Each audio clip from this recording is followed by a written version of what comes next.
सूचनायोग्य जे अभियोगकारी नंदनकानन प्राणी उद्यान में एससीएफ भाव दायित्व निर्वाह करुछंती। गत 29/4/2024 तारीख रे संध्या 5:20 समय से प्राणी विज्ञान डॉक्टर राजेश कुमार महापात्र सहित व्याघ्रबाड़ी पर निज चांबर बसी चर्चा करुवा बेले दुई जन दुर्बृत्त छुरी और अन्य मारणास्त्र सह अचानक बलपूर्वक भाव चांबर में धसई पशुले। अभियुक्त दुई गाड़ीगुलज कर जीवन मारिदेवार धमक देवा सहित तांको मोबाइल फोन टी छड़ाई नहीं तुरंत स्विच ऑफ कर देथिले एवं चश्मा छड़ाई फोपाड़ी देथिले।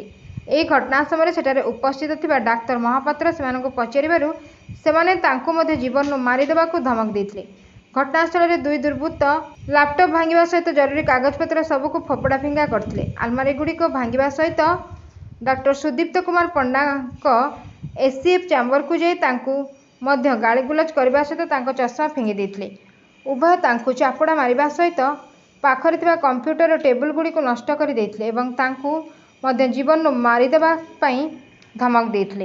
एही मामले रे पुलिस दुई अभियुक्तों को तुरंत गिरफ्त करी 30/4/2024 तारीख दिन कोर्ट चालान करथिबा बेले अधिक पचराउचरा पे अभियुक्त संतोष पहाड़ सिंह ओरफ खोजबा को आज 4/5/2024 तारीख में गोटे दिन लगी रिमांड आनी। पुलिस तांको अधिक पचराउचरा करबा बेले से घटना निजर संपृक्ति थिबा कथा स्वीकार करबा सह घटना व्यवहृत एक कटुरी और एक पल्सर मोटरसाइकल को तांको हेफाजत जबत करिसेंती।